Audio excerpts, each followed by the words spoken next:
মা, ওরা যদি এইভাবে বাইরে কথা বলে তাহলে তো আমাদের পরিবারের বদনাম হবে। তুমি চিন্তা করো না শ্রুতি, ওর স্ত্রী ওকে ছেড়ে চলে গেছে, তাও দেখো কোনো লজ্জা আছে ওকে দেখলে মনে হয়? ও বাবা, এত গল্প আছে। তুই কেন এরকম অবাক হচ্ছিস? তোর সাথে তো এরকমটাই হওয়ার ছিল। সবকিছু ঠিকঠাকই চলছিল, কিন্তু তুমি আসার পরেই এত সমস্যা হচ্ছে। ছি, ভালো একটা অনুষ্ঠান নষ্ট করে দিল একেবারে। এর জন্য কি আমি দায়ী মা? তুমি ছাড়া আর কে? ঠিক আছে, আমি সব ক্ষমা করে দিচ্ছি, কিন্তু যেভাবে এখানে বলছো সেভাবে ওদের কাছে গিয়ে বলে যদি আমার নাতি নাতনিদের কিছু হয় তাহলে আমি তোমাকে ছেড়ে দেব না। মা, আমার ছেলেরা তো তোমারও নাতি, তাই না? ওরা আমার নাতি নাতনি, ভিখারিদের মতো দেখতে। এসব কি বলছো? চুপ করো, সবার সামনে আমি বলছি, এখন থেকে ওর সঙ্গে আমার আর কোনো সম্পর্ক নেই। এখন থেকে ও আর আমার কেউ নয়। মা। স্নেহা, মা, এমন করে কথা বলছো কেন? হ্যাঁ, তুমি না থাকলে আমরা সবাই শান্তিতে সুখে থাকতাম। মা, আমি তো তোমাদের জন্য কত কিছু ত্যাগ করেছি। আমি স্কুলে যাইনি, কলেজেও যাইনি,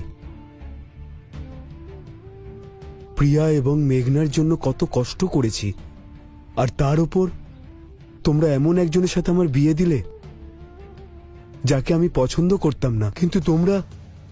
হ্যাঁ, আমি তোমার মা, আমি যা বলবো তোমায় শুনতেই হবে। মুখ বন্ধ করে এখান থেকে যাবে নাকি মার খেয়ে যাবে?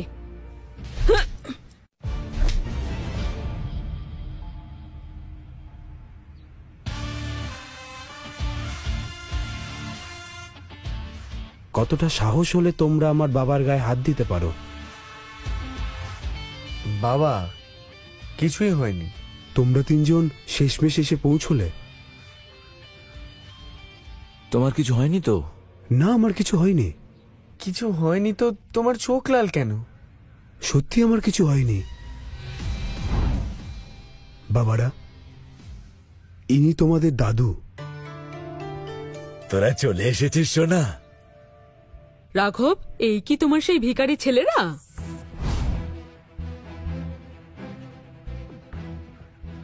আপনি কে? কি? আমি তোমাদের দিদা। দিদা? আমি তো জানতাম ঠাকুমা। আমি যা বলেছি তাই ঠিক, এরা সবাই এক একটা অকেজো।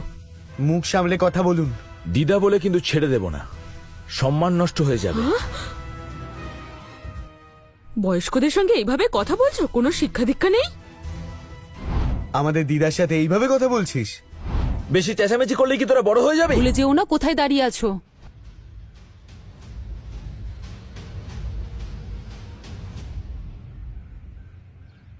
স্যার, আমাদের বাড়ির অনুষ্ঠানে একটু প্রবলেম হয়েছে, আমাদের এখন একটু প্রোটেকশন দরকার। হ্যাঁ। তুমি যাকে খুশি ফোন করো, তাতে আমার কিচ্ছু যায় আসে না। বাবাকে যদি অপমান করো তাহলে আমি কাউকে ছাড়বো না। দেখুন অসভ্যটা কিভাবে কথা বলছে।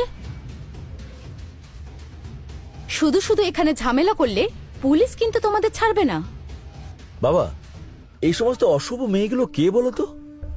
এই, আরে ও তো তোর বড় পিসি, আরো ছোট পিসি। পিসি না জঞ্জাল, ইডিয়েটের মতো কথা বলছে। What is this? মুখ সামলে কথা বলো, অসম্মান করে কথা বলার চেষ্টা করো না। মেঘনা, এরকম একটা লোকের কাছ থেকে আর কি বা আশা করা যেতে পারে? তুমি যদি তোমার মুখ বন্ধ না করো তাহলে আর খাবারের জন্য তোমার মুখ থাকবে না। এই, সীমা ছাড়িয়ে যাচ্ছ কিন্তু। 4 জন জুনিয়র আর্টিস্ট জোগাড় করে আর একটা বিলাসবহুল গাড়ি ভাড়া করে তুমি নিজেকে বিশাল বড় মনে করছো। পুলিশ জানতে পারলে কিন্তু তোমাদের ঘাড় ধরে বের করে দেবে, বুঝতে পেরেছো? আমরা আইনটা খুব ভালো করে জানি, আর আইনটা ব্যবহার করতেও জানি। ওরে বাবা, বাবার থেকে ছেলে বেশি লাফাচ্ছে দেখছি। তোর বাবার মতো তুইও দেখছি মিথ্যের মধ্যে জীবন কাটাচ্ছিস। এক্সকিউজ মি, কি বললে তুমি? এসব নিয়ে কথা আমরা পরে বলবো। তোর বাবা আমার দাদুর জন্মদিনে তোর দেওয়া গিফটটাই দিয়েছে, তাই না? হ্যাঁ, এটা আমারই দেওয়া উপহার। তোদের কি একটু লজ্জা করে না? তোমরা কি বলতে চাইছো? এই উপহারগুলো তোমাদের? এটা আমার উপহার। এই অ্যান্টি এজিং অমৃতটা ড্যাভন ল্যাবের নতুন আবিষ্কার। এটা অনেক কোটিপতির কাছেও সহজে